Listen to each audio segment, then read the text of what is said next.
Hi, everyone. Welcome to the Davidson Fellows information session, and thank you for joining us.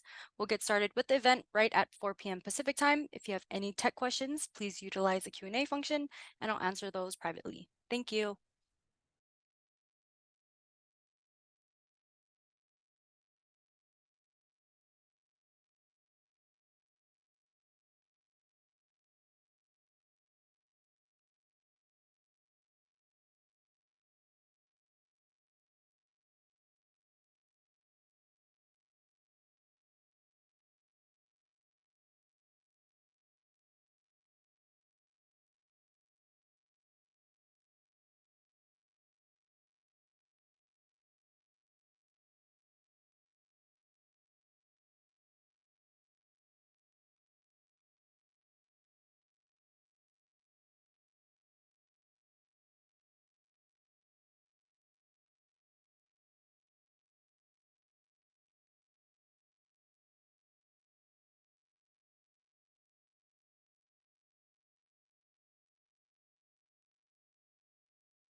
Hi, everyone. My name is Arlene Estabillo, and I'm part of the Davidson Institute team, and I'm your host for today.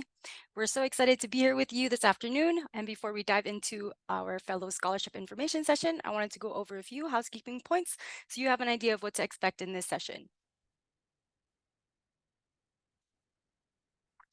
So this session is intended to run for 60 minutes. The session will include a presentation and be followed by a Q&A. We'll do our best to address as many questions as we can in the time allotted. We'd like to point out that this is in a Zoom webinar setting and is designed so staff can share their video, audio, and screen, but attendees are in view-only mode. Please note that the chat feature of Zoom has been disabled, and we do ask that you please direct all of your questions to the Q&A feature in Zoom. And we also please stay through to the end of the session. You will then be directed to our post-event survey to help us gather feedback on your experience. And a recording of this live webinar will be available on the Davidson Gifted website within a week. And so now diving right into this session, I'm pleased to introduce you to Tacey Mosner, the Davidson Fellows Scholarship Program Director. Hi, thank you, Arlene. I am Tacey and I run the Davidson Fellows program. So I'm going to share my screen so that you can follow along with my presentation. And so I will get started. The first thing I'd like to point out with this is the deadline. The deadline is February 14th, 2024. So mark your calendar and make sure that you keep that in mind as you are working through this scholarship process. So, okay, we will get started. Maybe. Okay, there we go. All right. So, what is the Davidson Fellows Scholarship? The Fellows Scholarship is a project-based standard college scholarship that can be used toward tuition and related expenses, room and board, books, that kind of thing, at any accredited college or university. So, this is project-based, meaning that you have to submit a project. It does not have anything to do with financial need. The scholarship amounts are $10,000, $25,000, and $50,000. And students have 10 years to use their scholarship. So if you are younger, maybe in high school, even middle school, and you're applying for this scholarship and you win, that's great. The money would be waiting for you when you graduate from high school. Or maybe you have other scholarships that you need to use first. that's fine. This scholarship will wait while you use up those other scholarships. And a lot of fellows use their scholarship for grad school, so that is also an option. So the 10 years, it's designed to give as much flexibility as possible to families. And ultimately, the dispersal of the scholarship is based on your circumstances, your family circumstances. So, and importantly, there's no fee to apply for this scholarship. So that's always something to kind of keep your eye out for. But there's no fee for this particular scholarship. Hi, Casey. Just really quickly, if you want to Yeah. put your presentation into presentation mode, Oh, I'm you can also do sorry. that. How do I do that? So it's that button on the right corner next to the plus and minus zoom. It's like it looks like a projector screen. Bottom right, Bottom right. So next to the book. not what I'm doing right now. No, not right now. Okay, I'm Next. sorry. No, you're good. So bottom, so you want to move your mouse further down. Uh-huh. This, Um, it's I next to the zoom, the I'm bottom right sorry. of the screen. I do not bottom right. I'm sorry. I do not see it. Can you see my screen at all? Yes, yes, we can. Oh, okay. So should I keep going or You can go to slideshow at the top. okay, It's next slide. to animations and record, Okay. Oh, present in Teams. or no, slideshow on your presentation. So on your, Oh, yeah, slideshow. yeah. Okay. There? I'm sorry. I am No, you're good. um Um, okay. Sorry, everybody. no, you're good. You can just go ahead with your presentation, Daisy. It's totally okay. Okay. Okay. All right. All right. Sorry, guys. Okay. So, eligibility. Who is eligible? Students who are 18 or younger as of the application deadline of February 14th of next year. There's no minimum age for eligibility, so you don't need to be a senior in high school to apply. You can be younger, you can even be in middle school, and this kind of goes back to the money being available for 10 years. So if you are younger and you win, then again, the money is available for 10 years. So you don't have to be a senior. That's a lot of people think that you have to be a senior to apply for this, but you don't. So it's good. And then you have to be a US citizen or permanent resident residing in the US. And if you are not in the US because your family is deployed for the military, that's fine too. You're still eligible. But international students, I'm sorry, are not eligible. The application categories. We have the STEM categories as well as humanities and outside the box. So the STEM categories, the science, technology, engineering, and math. There are lots of subcategories within those broader categories. So in science, there's physics and chemistry, biology, there astronomy. There are many subcategories within science and all the rest, engineering, civil engineering, or bioengineering. It's built to be broad so that your projects will fit. As well as humanities, we have literature, music, and philosophy. And then finally, outside the box. Outside the box, that was a big question I saw when everyone was registering. The outside the box category is for any project that doesn't really fit into the other categories. So a few years ago, we had a student apply and win. He created a learn chemistry game. Last year, we had a student apply and her project was in architecture. So, things like history or economics or political science, anything that doesn't really fit in the other categories probably fits in outside the box, except for a couple of things. We do not accept projects in community service, and we don't accept arts projects. So nothing like art, visual arts, theater, dance, singing, photography. We do not accept those types of submissions.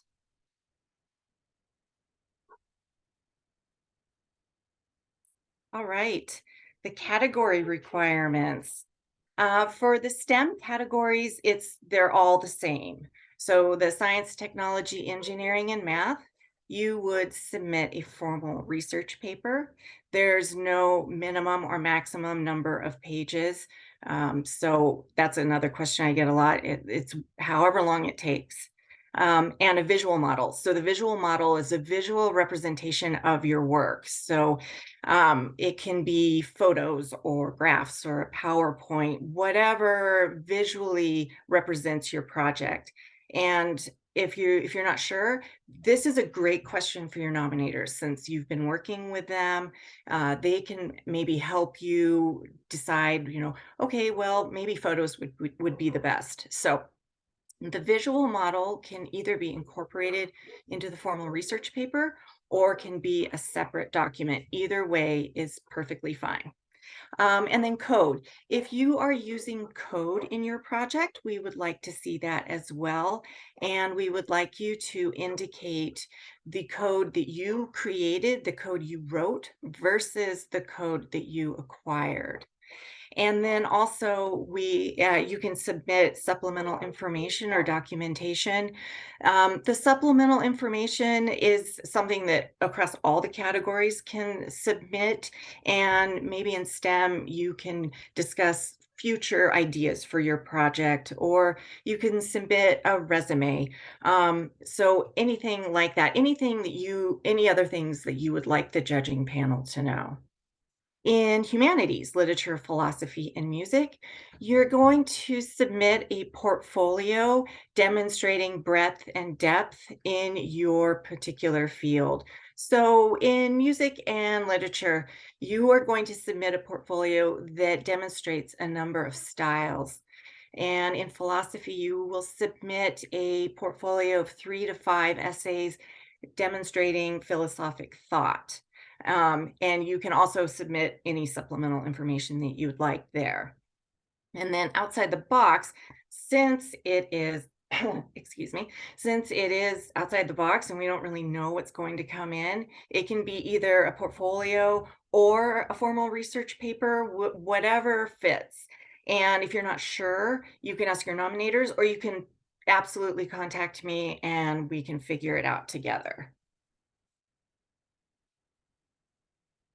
And then one other thing I should mention about requirements is that we are not really interested in any test scores. So you do not need to submit test scores. The judging panel isn't going to look at your test scores. So they are not going to be part of any sort of evaluation. So do not submit any sort of test scores that you might have. All right, and more category requirements. All the applicants are across all the categories are going to have to submit these attachments. So we have the process essay, and the process essay, we want to know from kind of from A to Z the genesis of your project. We want to know how you came up with the idea, how you worked with your nominators, and maybe any problems you encountered, or maybe any surprise successes. Anything and everything. We want to know the process of your project. It's helpful for the judges to kind of see behind the project, what you did to create this final project.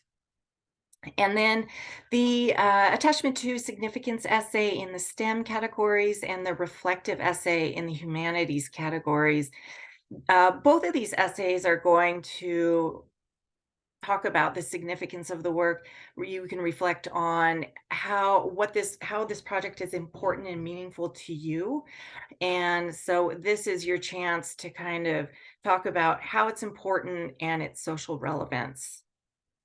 And then for attachment 3, the YouTube video, I get a lot of questions on this.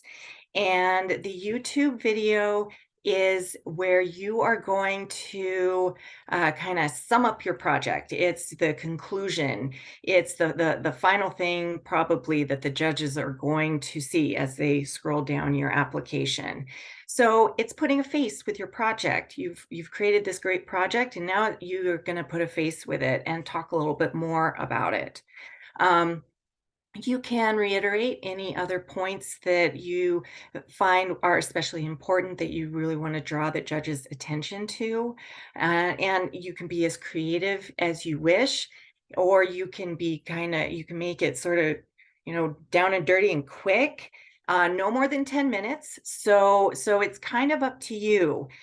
With all of these attachments there and the category requirements, it's everything is, we go into great depth on the category requirement PDFs, which are on the how to apply page. So you can look at all the prompts for the attachments, and you can get detailed information on all of the category requirements for your particular category.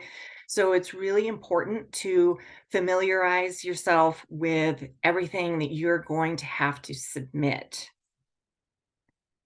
And then one more point on these essays. The prompts are kind of in question format, but these are essays. So you need to structure and respond to these prompts in an essay format. All right, so the project criteria, this was another big question that I saw on the registration chart. We are looking for students who are working at about the college graduate level, around that level, on projects that have the potential to benefit society. So, you're going to be looking at down these bullet points, and you can see all of these adjectives: exceptional, new, innovative, and that's what we're looking for. We're looking for very high level projects that have the potential for social relevance.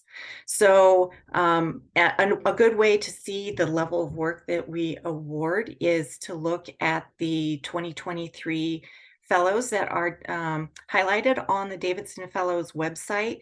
We have descriptions of their work, and you can really see the level of work that is awarded and kind of what we expect. And judging. All right, so the judges, in addition to looking for the project criteria, they are also looking to make sure that the applications are complete.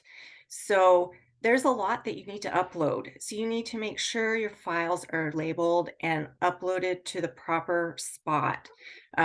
You want to make sure that your formal research paper is in the formal research upload and not in the process essay upload.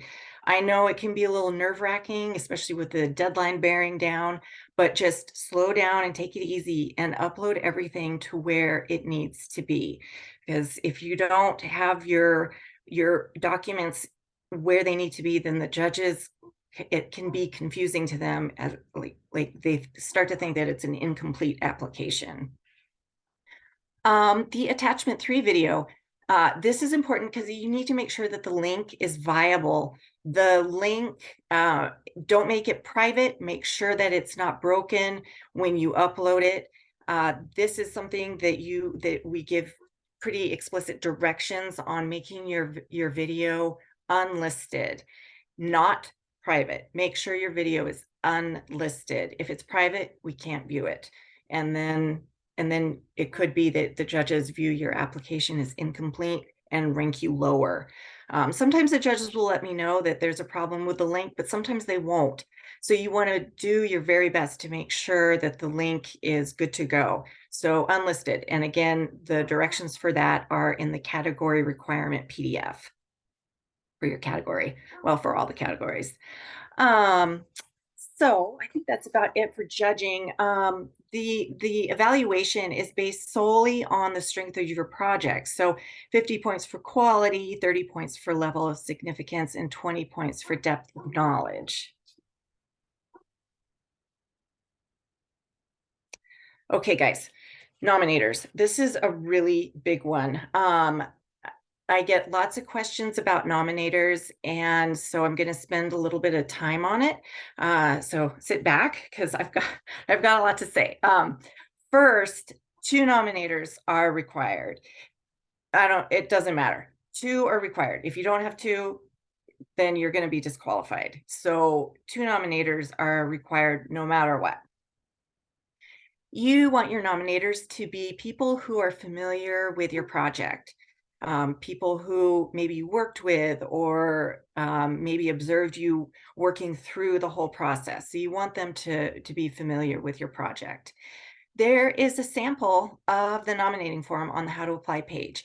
I really encourage you to read that sample form.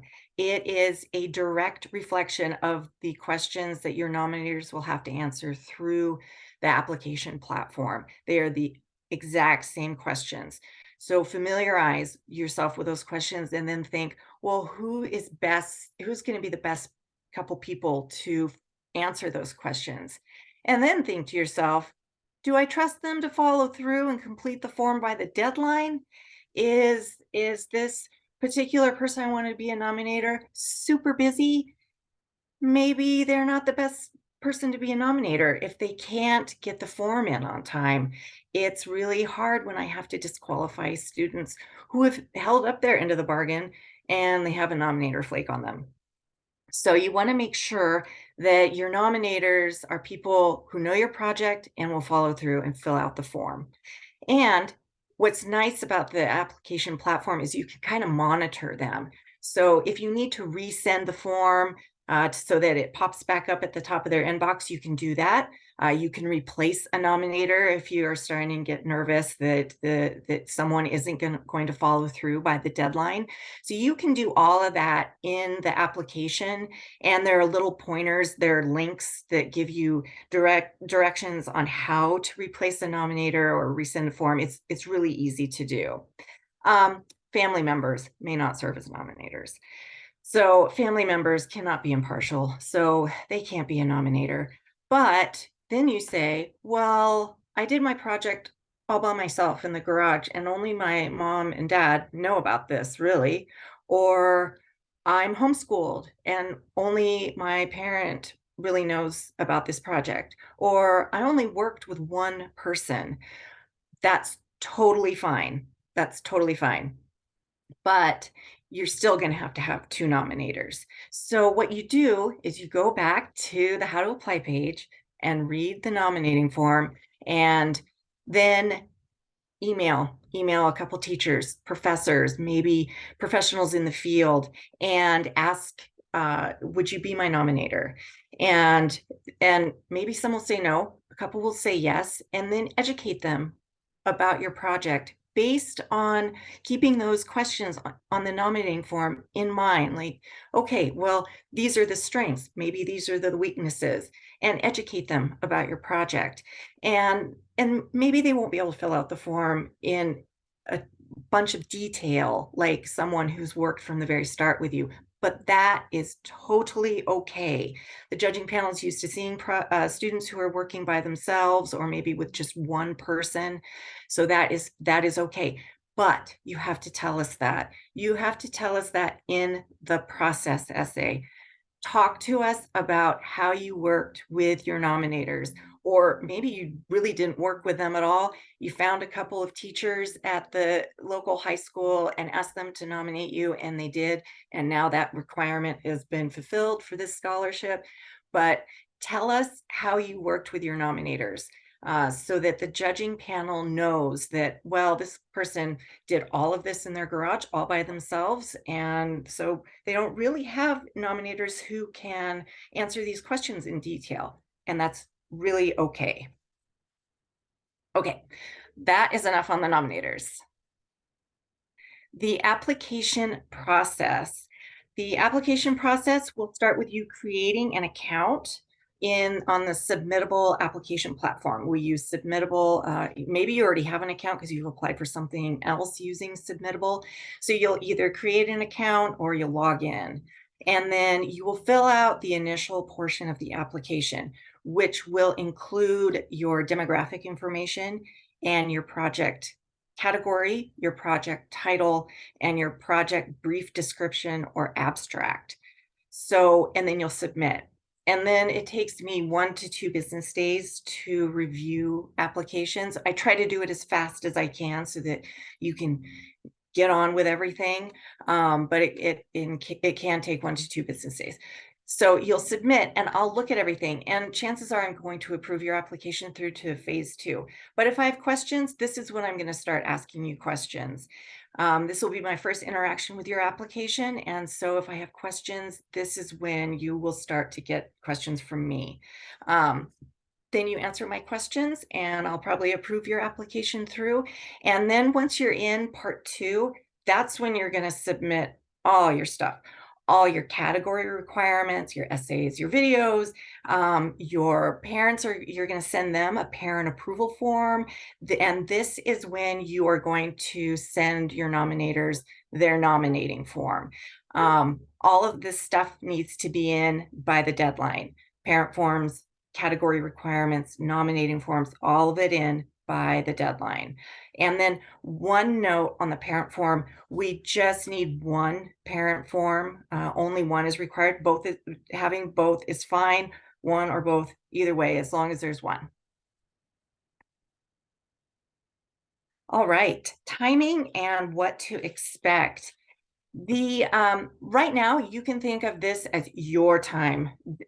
From this moment through the deadline, this is your time. This is your time to work on your project, write your essays, your videos, everything that you need to do to meet the deadline. Monitor your nominators, make sure they get their forms in, make sure a parent gets their form in. So this is your time until the deadline of February 14th. After February 14th, it becomes my time to process your application and start the judging process. Judging starts right after the deadline and runs until the end of June. At the end of June, early July, I notify all of the applicants of their application status. So win or lose, you will be notified via email of your application status.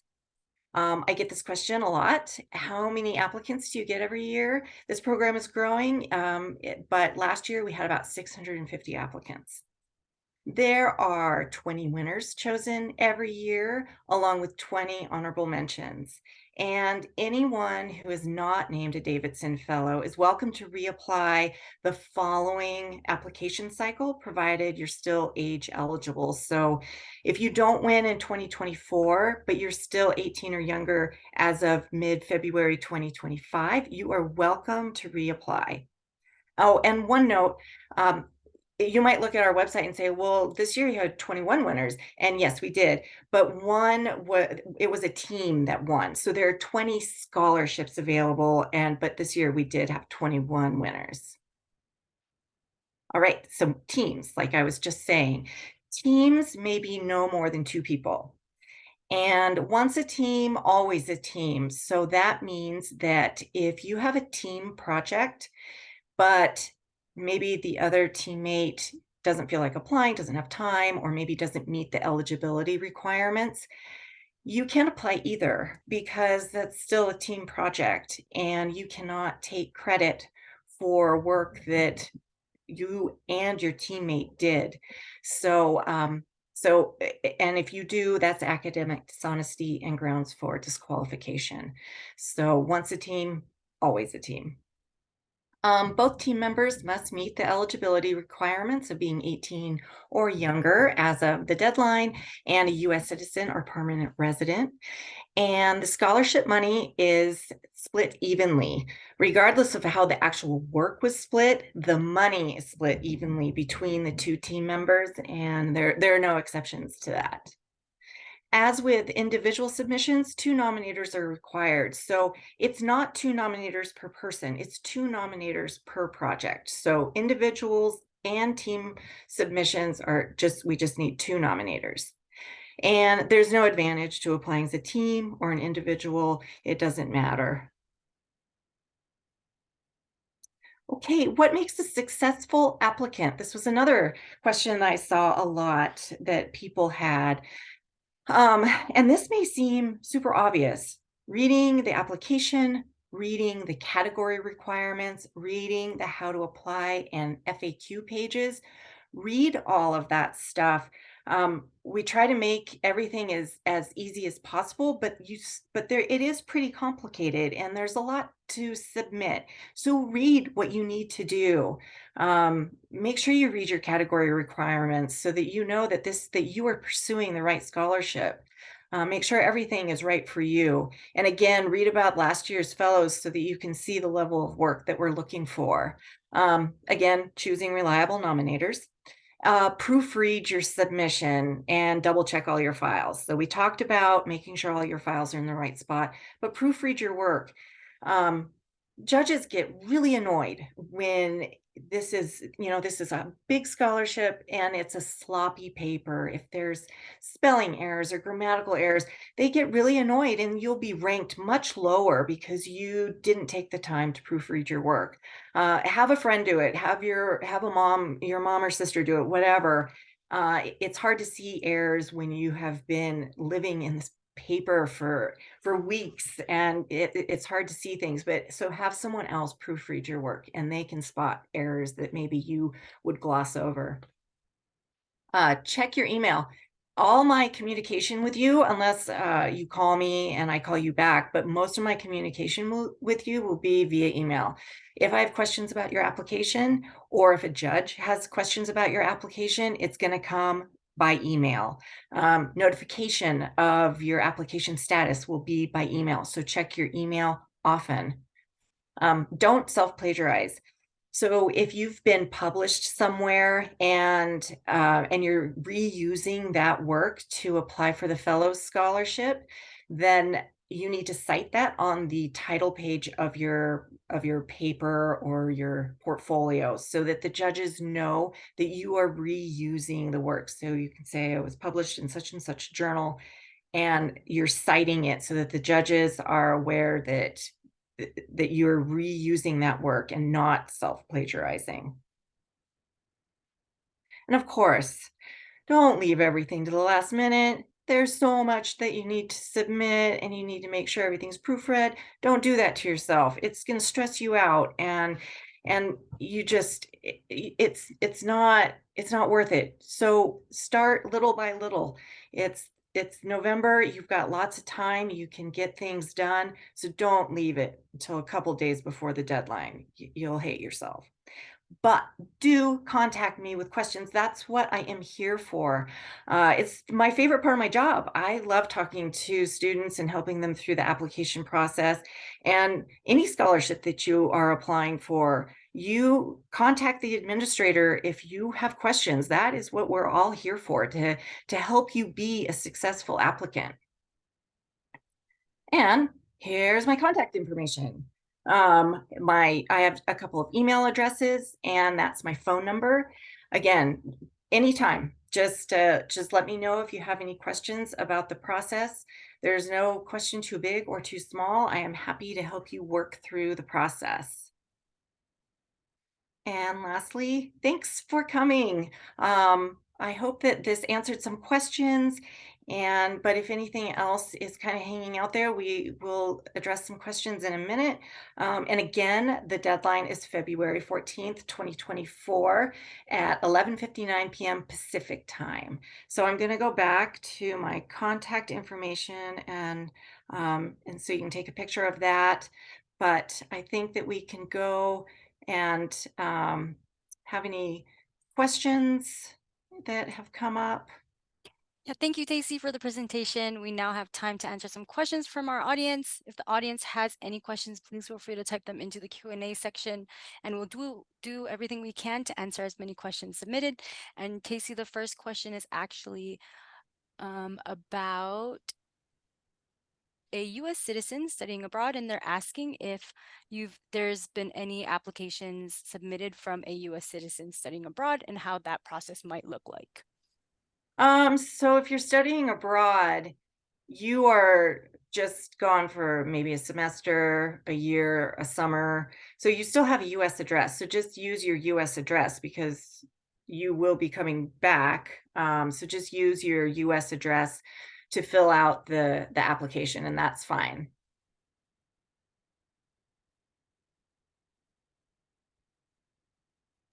Awesome. And we do have a few questions regarding categories. How many categories can the applicant select when completing the application? And can a project overlap over two categories? Yeah, so you can apply in one category only. And yes, there's definitely overlap, especially in the STEM categories.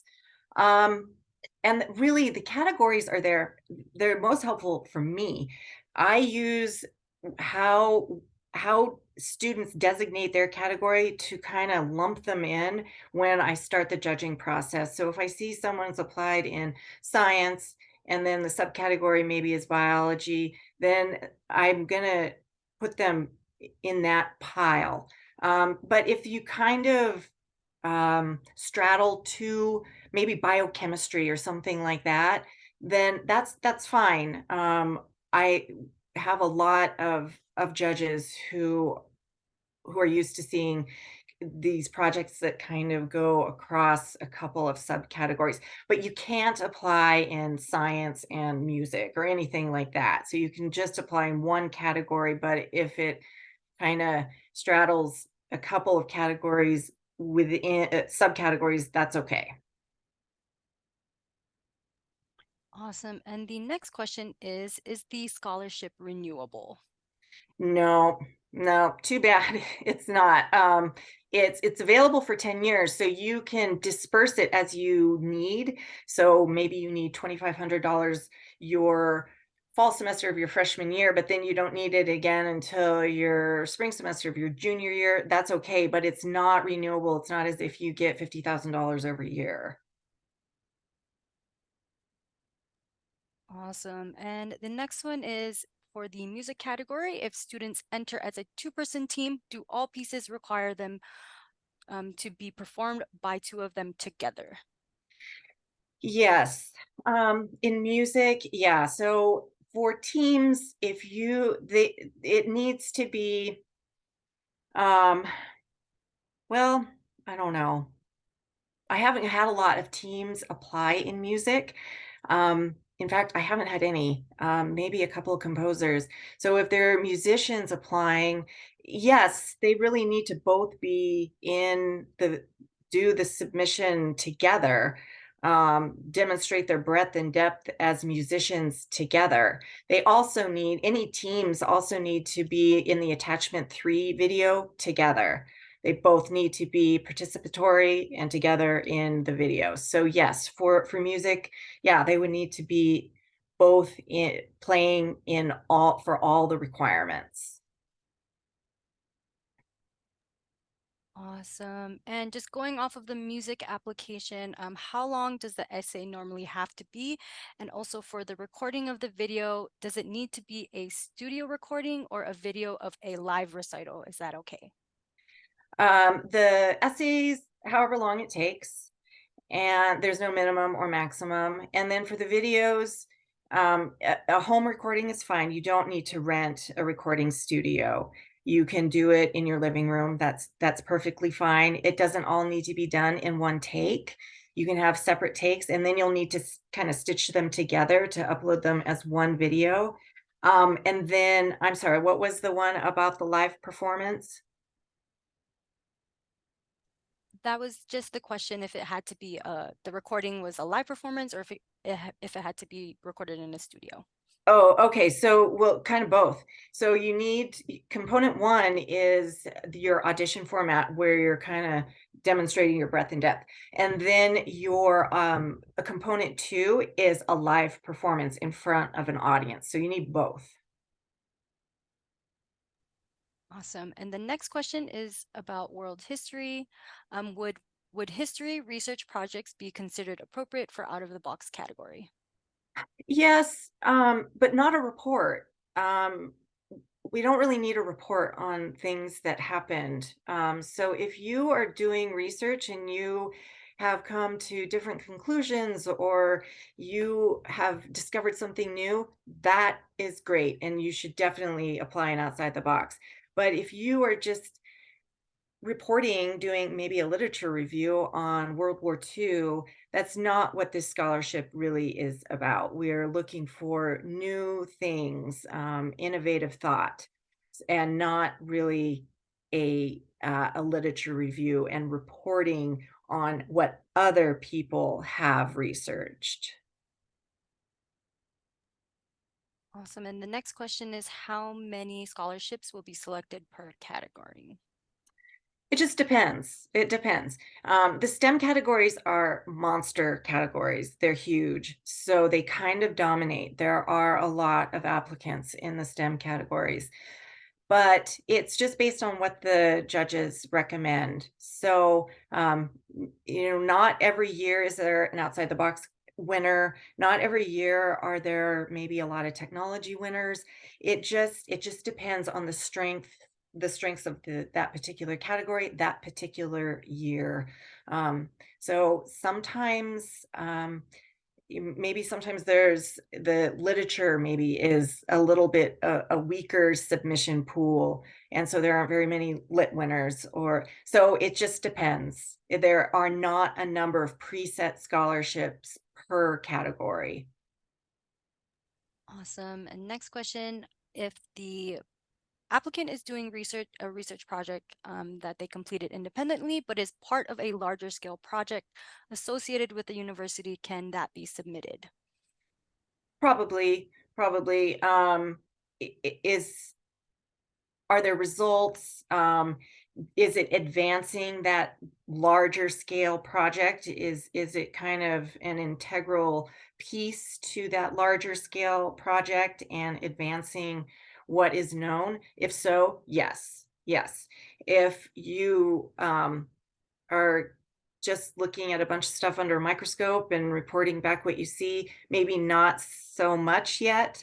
But if you have meaningful results that are advancing the larger project, absolutely. Awesome. Next question, do the projects have to be 100% completed to be submitted? Well, you need to have some results. Otherwise, it's hard for the judges to really assess the social relevance. Um, so if your project is in the theoretical stage, I'd say hold off a year. Or if your project is such that you're not going to have any results until, say, April, but the deadline's in February, then maybe wait until the next year. The judges are trying to assess social relevance and the potential to benefit society. And if you don't have any results for them to assess, then there's really nothing for them. There's no way for them to gauge the strength of your project. So it maybe you have future work, maybe you're at kind of a midpoint, but it's a good stopping point and you have some results, and that's okay. But if you have no results or if it's just still in the theoretical stage, I would say wait a year.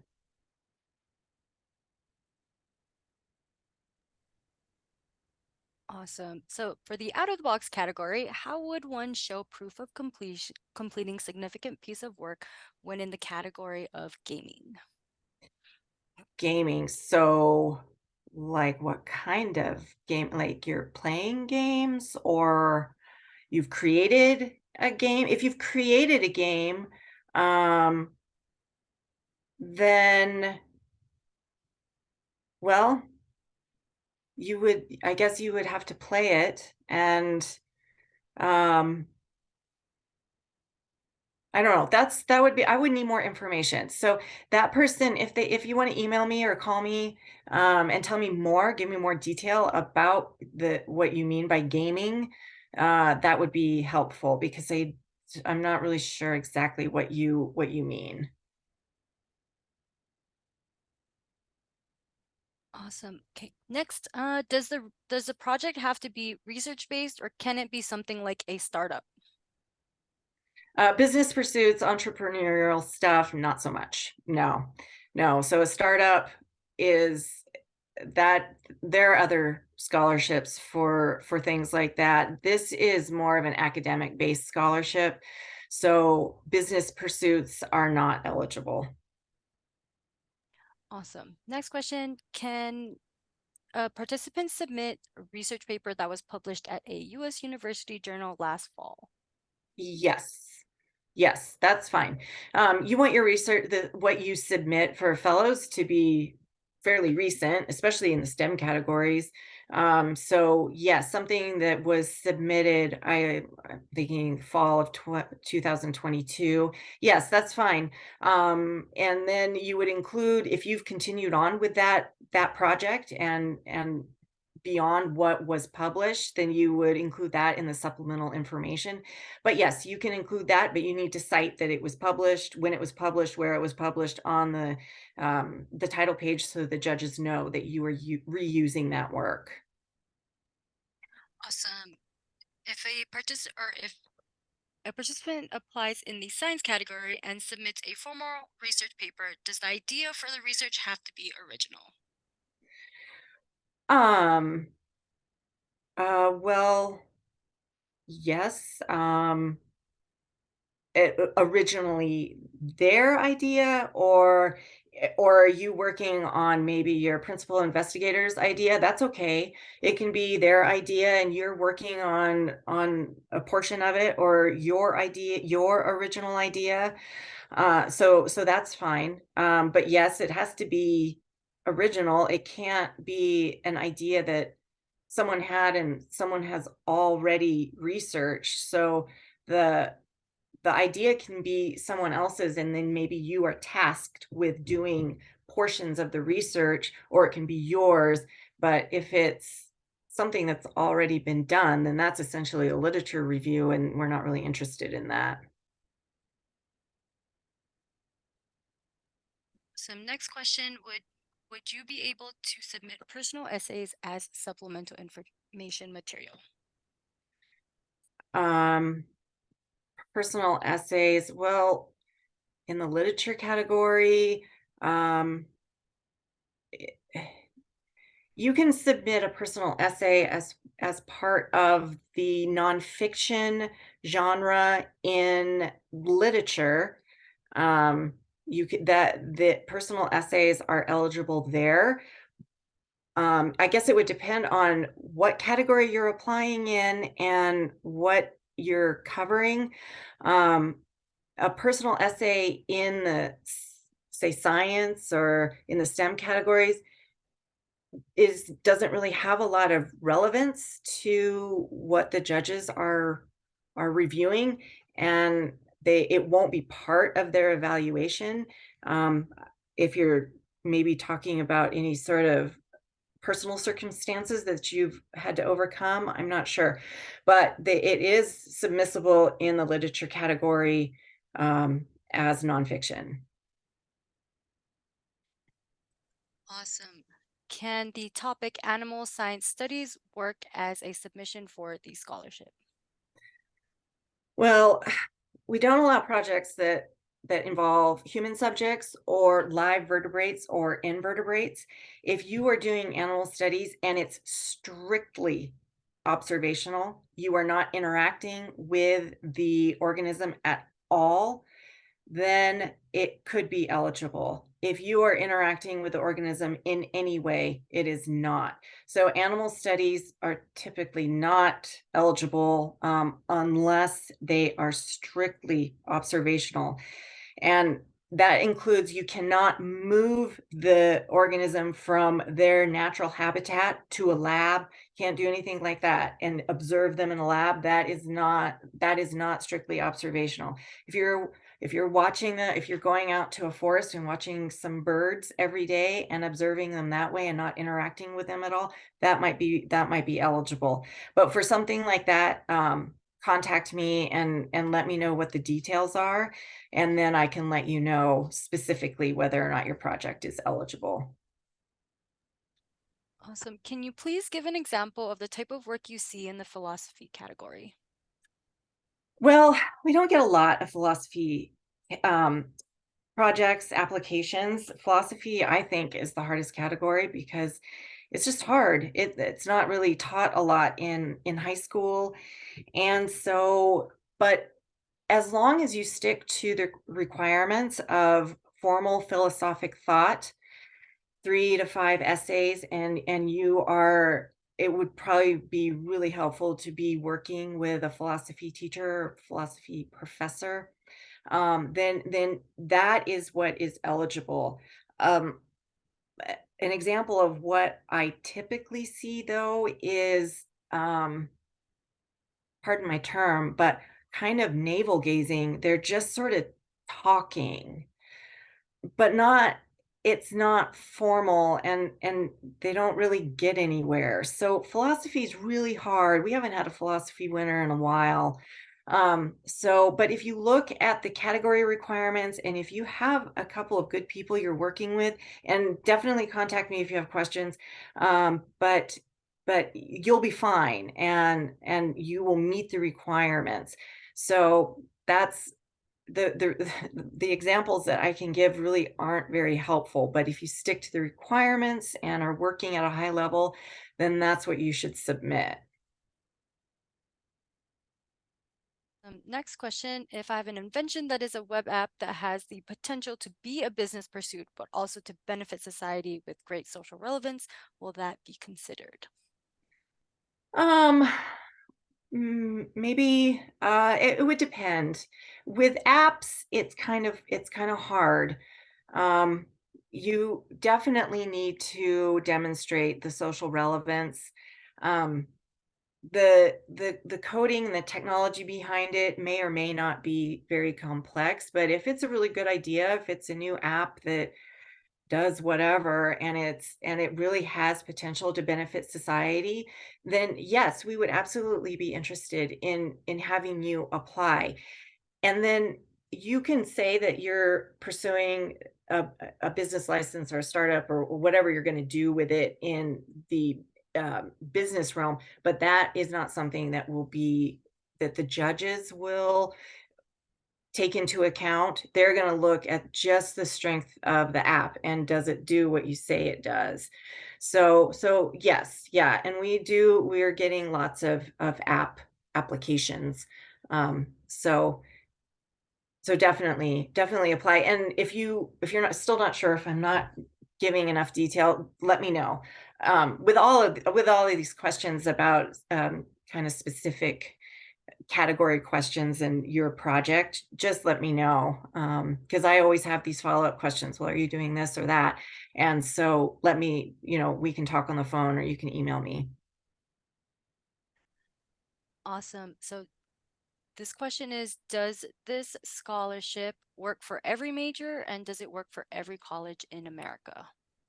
It's yes, we don't care what your major is. And yes, any accredited school, college or university in the US is you can use it there. And your application category does not need to match your major. So if you have a great biology project but you are going to go and get your degree in anthropology, that's totally fine. Um, your major has no relevance to the application category and to the judging process. Awesome. Can one individual submit multiple projects in different categories? No, one project, one category only. Awesome. And for a topic like sports analytic category, where would that go into? Um, Again, like, what are you analyzing? Are you interacting with the people playing sports? Because if you are, then your project would not be eligible because we do not allow projects with human subjects. So if you are simply analyzing, say, Monday Night Football, then you would apply probably an outside the box, I would say.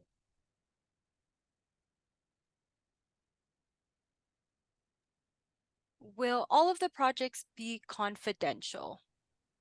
Yes, yes. All of the projects, all of the application material remains the intellectual property of the applicant.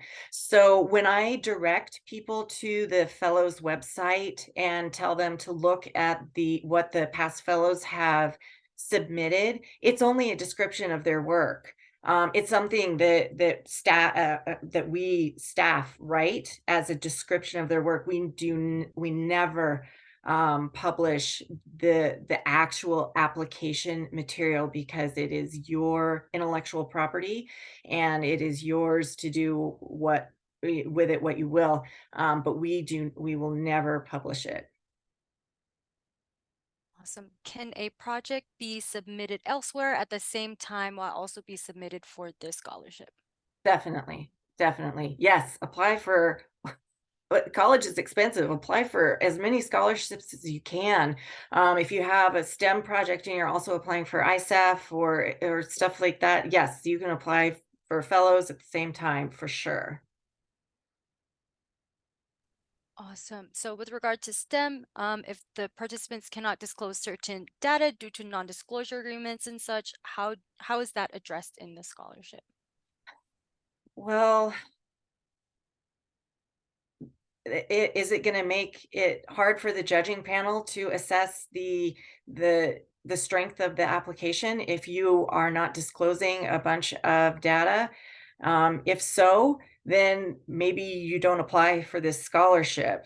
The judges are they're anonymous and they do not disclose the material that they review. So and if some of the data is protected by an NDA, I'm not sure that you can even apply for this scholarship if the judges can't fully assess. If it's not that pertinent to the results, but it seems like it would be if it's protected by an NDA. So that's something you can ask me about in more detail, but I would say that maybe you don't apply for the scholarship. Awesome. So the rule states that there are no human subjects are permitted, but are interviews and quotes from interviews conducted by the applicants acceptable? Um, Interviews are kind of hard because you're already, you're that's people interact with each other in a lab or in a when they're talking about their work. So an interview is okay as long as there's more to your project than just the interview. If you're using it more as background research, that's fine. And yes, you can use a quote, but you definitely need to attribute it. Awesome. And I just wanted to let you know we do have 5 minutes left in this session, so we're going to take just a few more questions and then wrap up. But for the next questions, do the nominees have to be significantly credible academically, or could it technically be just anyone outside of one's family? Um, Again, you want people who are familiar with your project and who can fill out the nominating form. That's why we have the nominating form posted so you can make sure that they're people who know your project. They don't have to be super fancy people. They can just be people who know about your project. We're not asking questions about who you are as a person, so asking a friend to fill out the nominating form is usually not a good idea. But sometimes when you're just trying to fulfill this requirement and it's hard and you ask a neighbor to be a nominator, that's okay. But definitely, again, talk about that in the process essay. But no, they don't have to be, the principal investigator at Stanford in a fancy lab. It That's not typically who people have access to anyway. So, as long as they can fill out the form and as long as you discuss how you worked with your nominators in the process essay, that's all we need. Awesome. And next, is a scholarship only awarded for college-bound high school students? Can a student in middle school complete an application, or if so, will the scholarship be awarded directly to the student? No, it is not awarded directly to the student. And yes, middle school students can apply.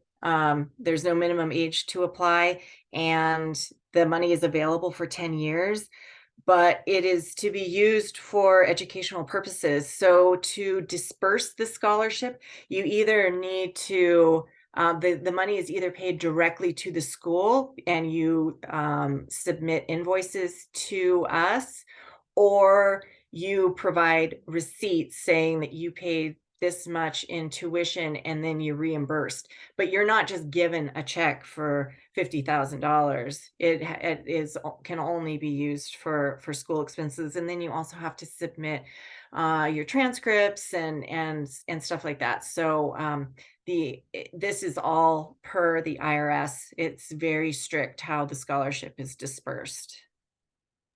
And last question, are you able to tell us whether certain categories are more competitive than others? They're all competitive. They're all competitive. This program has grown a lot over the years, and the quality and caliber of submissions grows every year. There is not an easier category. There's not a way to game the system. It's tough. This scholarship is really tough. So apply with your passion project or something that you feel strongly about, and that's what you submit. Don't worry about trying to see, oh well, there were only 3 technology winners in 2023, so I'm gonna apply in technology because maybe mine will stand out. That's not the case. So apply with your strongest work and good luck. On that note, thank you, Tacey, for sharing this information about the Fellow Scholarship and addressing questions from our audience. Before we end the session, do you have any closing statements for our audience? I just want to say again, thanks so much for your time and learning about the Fellows Program, and definitely, you guys seem to have some sort of specific questions. Reach out to me, and I am happy to work through all the questions and make sure that this application process is smooth and successful. So thank you. Awesome. Thank you again, everyone, for joining us. Please remember to do the survey after the session closes. If you would like to view the session again, the recording will be posted on the Davidson Gifted website under the Fellows How to Apply page. Good night, everyone. Bye.